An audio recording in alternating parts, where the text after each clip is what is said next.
प्रधानमंत्री नरेंद्र मोदी का काफिला रोकने का मामला अब आगे बढ़ता जा रहा है। बीकेयू क्रांतिकारी ने काफिला रोकने की जिम्मेदारी ले ली है और प्रधानमंत्री का रास्ता रोकने पर बीकेयू क्रांतिकारी ने कहा कि किसान नहीं चाहते थे कि प्रधानमंत्री पंजाब में रैली करें। तो जिस तरीके से कल किसानों ने प्रधानमंत्री मोदी का रास्ता रोका, उसको लेकर भारतीय किसान यूनियन क्रांतिकारी ने अब साफ साफ कर दिया कि भाई हम नहीं चाहते थे, किसान नहीं चाहते थे कि वो आए यहाँ पर रैली करे। इस दौरान किसानों के विरोध प्रदर्शन के चलते सुरक्षा में भारी चूक हुई और राजनीतिक गलियारों में हड़कंप मचा हुआ है। बीजेपी और कांग्रेस एक दूसरे पर हमलावर है, आरोप प्रत्यारोप का दौर चल रहा है और इन सब के बीच फिरोजपुर जिले के पियारियाना गांव में प्रधानमंत्री नरेंद्र मोदी के काफिले को रोकने की जिम्मेदारी भारतीय किसान संघ क्रांतिकारी के सदस्यों ने ली है। सूत्रों के मुताबिक प्रधानमंत्री नरेंद्र मोदी के पंजाब दौरे के विरोध में किसानों के एक समूह ने पियारेना गांव के पास फ्लाईओवर को जाम कर दिया। प्रदर्शनकारियों ने हरे और लाल झंडे लिए हुए थे, जो कि बीकेयू क्रांतिकारी के झंडे थे और बीकेयू क्रांतिकारी के महासचिव बलदेव जीरा ने दावा किया है कि किसान नहीं चाहते थे कि प्रधानमंत्री पंजाब में रैली करे और इसलिए काफिले को रोका गया था। प्रधानमंत्री की सुरक्षा के उल्लंघन के मामले को लेकर केंद्रीय गृह मंत्रालय ने पंजाब सरकार से इसकी जिम्मेदारी तय करने का आदेश दिया है।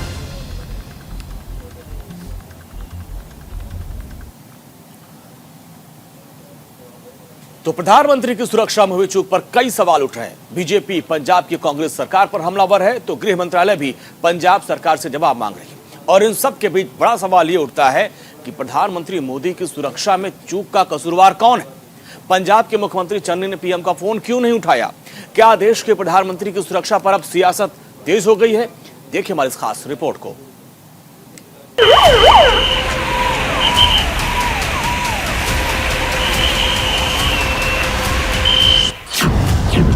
पीएम मोदी की सुरक्षा में बहुत बड़ी चूक।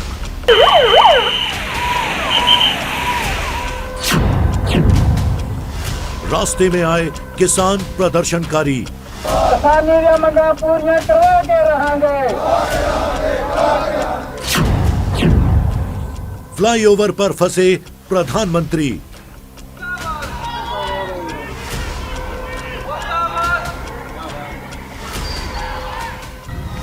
नरेंद्र मोदी हमारे देश के प्रधानमंत्री, उनकी सुरक्षा का पुख्ता इंतजाम होता है, लेकिन पंजाब में ऐसा नहीं दिखा। सुरक्षा में बहुत बड़ी चूक हुई है।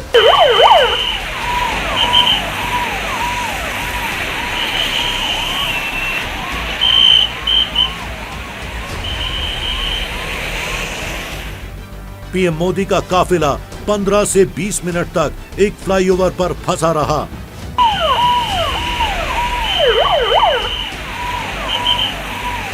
काफिला जब आगे नहीं बढ़ा तो प्रधानमंत्री ने अपनी रैली रद्द कर दी और दिल्ली आने के लिए भटिंडा एयरपोर्ट लौट गए। भटिंडा एयरपोर्ट पर पीएम मोदी ने अधिकारियों से कहा, अपने सीएम को थैंक्स कहना कि मैं भटिंडा एयरपोर्ट तक जिंदा लौट आया।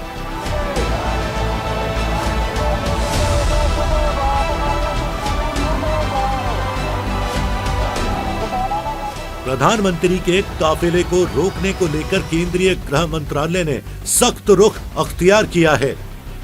केंद्रीय गृह मंत्रालय ने इस घटना को गंभीर चूक करार दिया और पंजाब से इस पर विस्तृत रिपोर्ट मांगी है। गृह मंत्रालय ने एक बयान में कहा कि प्रधानमंत्री नरेंद्र मोदी की पंजाब यात्रा के दौरान गंभीर सुरक्षा खामी के बाद उनके काफिले को लौटने का फैसला लेना पड़ा। मंत्रालय ने पंजाब सरकार से इस चूक के लिए जवाबदेही तय करने और कड़ी कार्यवाही करने के लिए कहा।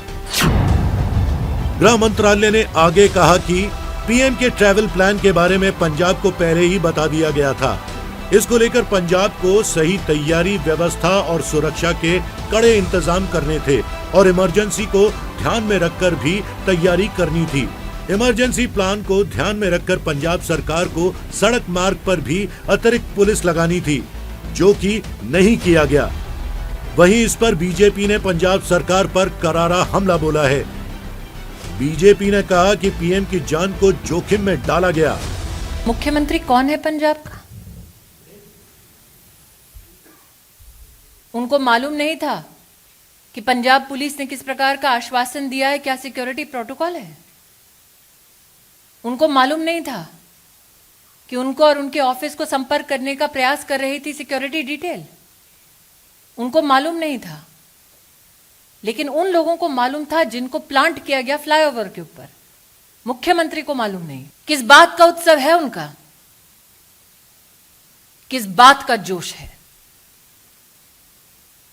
कि देश के प्रधानमंत्री को मौत की कगार पर ले गए थे? माननीय प्रधानमंत्री जी की सुरक्षा के साथ जिस प्रकार की गंभीर चूक आज पंजाब के अंदर हुई है वो अक्षम्य है, और यह एक शरारत भरा पूर्ण पंजाब सरकार की और कांग्रेस की एक दुरभिसंधि को प्रदर्शित करता है। यह देश इस प्रकार की किसी भी साजिश को सफल नहीं होने देगा।